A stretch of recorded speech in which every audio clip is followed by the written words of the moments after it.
U bent met de route begonnen? Ja. Ja. En hoe kwam u zo op het idee? VVV-kantoor. Aha. En wat heeft u al gezien? We hebben, nou, dit is de eerste. Le Mont Saint-Michel is het eerste kunstwerk op onze route. Aha. Het is mooi weer erbij, hè? Lekker, heerlijk genieten. Het is heel mooi in Friesland. Is het ver?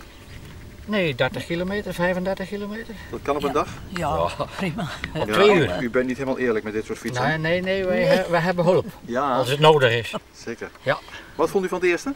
Heel prachtig, Nou, dat is heel leuk, is heel mooi. bijzonder. Op een mooie plaats. Op een mooie plaats. Een heel onverwacht iets. Ja. Hebben ze in Zeeland niet, hè? Nee, We hebben een heleboel in Zeeland, hebben wij- maar Le Mont Saint-Michel hebben we niet. Nee. We zijn uitgegaan van een kartonnen bouwplaat die we ooit toevallig eens op een rommelmarkt gevonden hebben, van die Mont Saint-Michel. En al die onderdeeltjes die hebben we uitvergroot en van vrachtwagenzeil geknipt. En dat is allemaal in elkaar genaaid. Maar omdat het zo klein is en dat stugge spul, dat werkt niet echt makkelijk. Ik vind het geweldig. Ja? Ik vind het heel mooi, ja, hoe ze dit maken hebben. Waarom precies? Nou, eerst, het is gewoon heel kunstig hoe we het maken hebben. En dat verhaal daarachter van Saint Michel. Nou, die jersjes komen oorspronkelijk van het eiland Jersey. Wij hebben ze uit Denemarken. En dat kleine gier, dat is weer van het zee, zodat hij het daar maar combineert. Dus ik vind hem hartstikke mooi. Als het zelfs niet? Nou, samen met mijn partner Tilly Bui. Die heeft voornamelijk de naaimachine bediend. Wat dat betreft zijn we vrij traditioneel. Maar we moesten echt met z'n tweeën hard aan werken om dit voor elkaar te krijgen.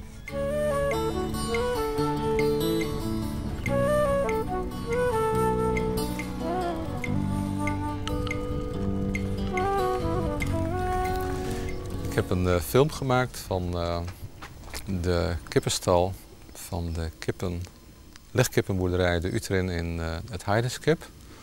Een video. En die heb ik gemonteerd. En ik heb eigenlijk 2 films in elkaar gedraaid. De ene is een opname van een wolf die op je af komt lopen. En de andere is de binnenkant van de kippenstal die hier achter de boerderij te zien is. Het Keus bij de Boer is een project van het Noordwind College en wij zijn initiatiefnemer daarvan. En waarom is het idee is om mensen, dus iedereen kennis te laten maken met biologische landbouw. En daarvoor hebben wij een fietsroute bedacht langs een 6 bedrijven terug de gemeente Zuidwest-Friesland.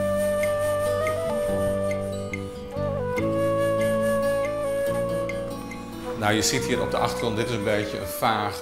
Dit is een beetje vaag, maar dat komt omdat hier zit een spleet in de schuur. Dus daar heb je het licht van de zon valt er doorheen. Dus door de film krijg je een beetje een tegenlichteffect, waardoor hier een beetje een raar soort vlek ontstaat. Dus een soort ondefinieerbare plek. En mijn idee was dat die wolf op een bepaalde moment van achteruit naar je toe zou komen lopen, langzaam.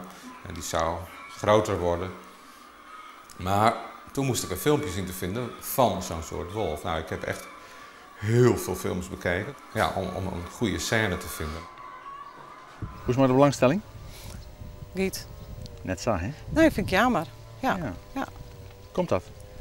Meestal waren ik net. Het is echt wel bij u zien.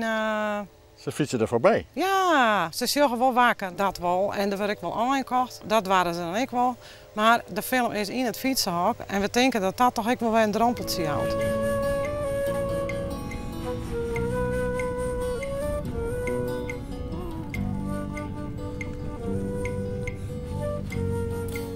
Nou, spreekt het niet voor zichzelf, zou ik zeggen. Nee.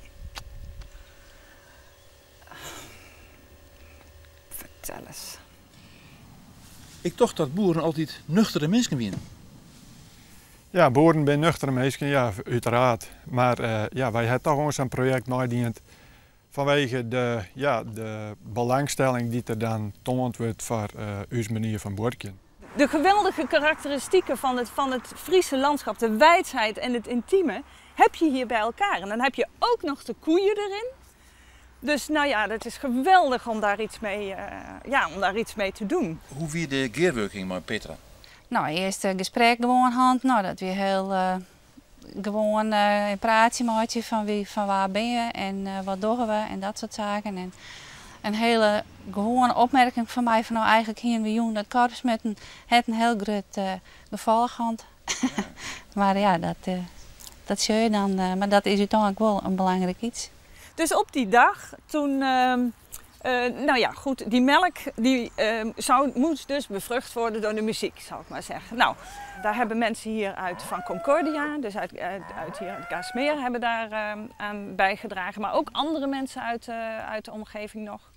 En er was een heel gevarieerd programma. Nou, Willem en Romy die begonnen met hun bugel. En zij speelden El Condor Passa, maar ze speelden ook Alle mensen weer den Bruder, hè, bijvoorbeeld. Nou, dat was echt geweldig. En die koeien die wisten echt niet wat ze hun overkwam. Maar je zag, op een gegeven moment zag je ze echt zo naar hun toe komen. En op een gegeven moment stonden ze helemaal omringd door hun eigen koeien muziek voor hun te maken. Nou, dat was echt prachtig. Dat was zo ontroerend. Het project start in juni en rint tot 8 oktober. Tot die periode kan iedereen het kunstwerk bezien. Een beetje noffelijk waar erbij. Nou zeker, dat zou mooi zijn. Ja.